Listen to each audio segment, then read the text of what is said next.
కాలయాపన చేస్తూ పార్లమెంట్ ఎన్నికలనే లక్ష్యంగా కూర్చోండి మినిస్టర్ గారు. సార్, గౌరవ సభ్యులు రవీందర్ రావు గారు చెప్పిన అనేక అంశాలను కూడా ఈరోజు మొదలుపెట్టారు అధ్యక్ష వారు. నదీ జలాలకు సంబంధించి ప్రతి సందర్భంలో మనం చూస్తూ ఉన్నాం, ప్రత్యేకంగా ప్రజలు చూస్తూ ఉన్నారు. 2014 తర్వాతనే అసలు మన రాష్ట్రానికి సంబంధించిన ప్రజలందరూ సాగునీరు చూస్తున్నట్టు, వ్యవసాయం చేస్తున్నట్టు, ప్రాజెక్టులు 2014 తర్వాతనే డిజైన్ అయినట్టు, సాగులోకి ఏ ప్రాజెక్టు లేకుండానే వ్యవసాయం నడిచినట్టు వారు చెప్తా ఉన్నారు అధ్యక్ష. చాలా సంతోషం. తప్పకుండా మీరు ప్రయత్నం చేశారు. ఆ ప్రయత్నంలో ఉన్న లోపాలు ఏందో తెలియజేయాల్సిన బాధ్యత ప్రభుత్వ పరంగా ఉంటుంది అధ్యక్ష. ఈరోజు మేమేమన్నాము, మేడిగడ్డకు సంబంధించి కుంగిపోయినప్పుడు మేమల్లే అధ్యక్ష, డ్యామ్ సేఫ్టీకి సంబంధించిన కేంద్ర ప్రభుత్వ అధికారులు వచ్చి వారు ఒక రిపోర్ట్ ఇవ్వడం జరిగింది. ఆ రిపోర్టును కూడా మీ అందరి దృష్టిలో ఉంది, ప్రజలందరి దృష్టిలో ఉంది. ఆ రోజు మేము మేడిగడ్డకు సెలవు ప్రకటించి పోలే, అసెంబ్లీలో దాని గురించి మాట్లాడి అంతఃపూర్వకం మా సహచర గౌరవ మంత్రివర్గ సోదరులు ఉత్తమ్ కుమార్ రెడ్డి గారు శాసన మండలి సభ్యులను కూడా అన్ని పార్టీలకు సంబంధించిన సభ్యులందరినీ కూడా రమ్మని కోరారు.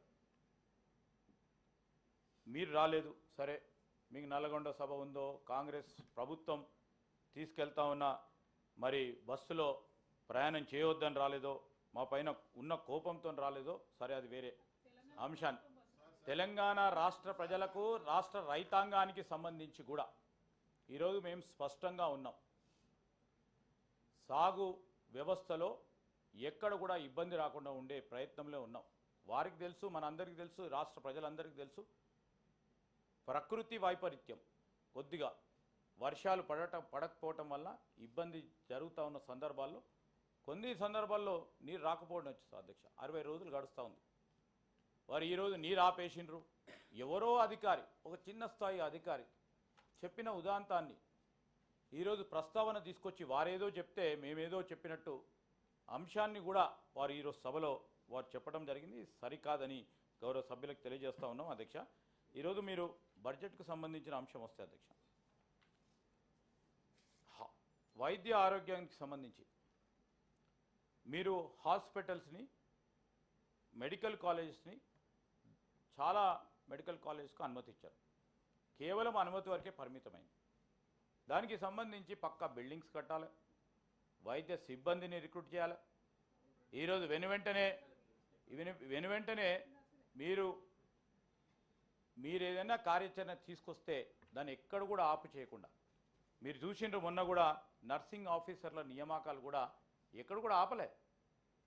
మీరు ప్రకటించిన మెడికల్ కాలేజు నామమాత్రమే అయినా కానీ పకడ్బందీగా ప్రజలకు ఉపయోగపడే వైద్య సదుపాయాలు, దీర్ఘకాలికంగా దాన్ని ఏ విధంగా తీర్చిదిద్దాలనే అంశంతో ఈరోజు మేము కూడా వైద్య రంగానికి పెద్ద పెట్టున ఈరోజు ప్రతిపాదించినాం అధ్యక్ష. అన్ని అంశాలను కూడా మేకక్క బేషిజాలు లేవు. గత ప్రభుత్వం చేపట్టిన అన్ని ఆపు చేయాలి అనే బేషిజాలు లేవు. ఎక్కడైతే తప్పు జరిగిందో తప్పకుండా ఆ తప్పును వెలికి తీసి ప్రజల ముందు ఉంచాల్సిన బాధ్యత మా పైన ఉంటుంది. కానీ ఆ బాధ్యతతో పనిచేస్తా ఉన్నాం. మరి ఆ క్రమంలో కూడా మీ అందరూ కూడా సహకరిస్తారని మేము కోరుతా ఉన్నాం అధ్యక్ష.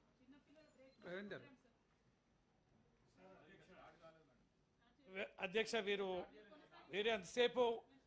ఎంతసేపు ప్రాజెక్టులు కట్టినాము, నీరు ఇచ్చినామంటూ మనకు 2 నదులు అధ్యక్ష.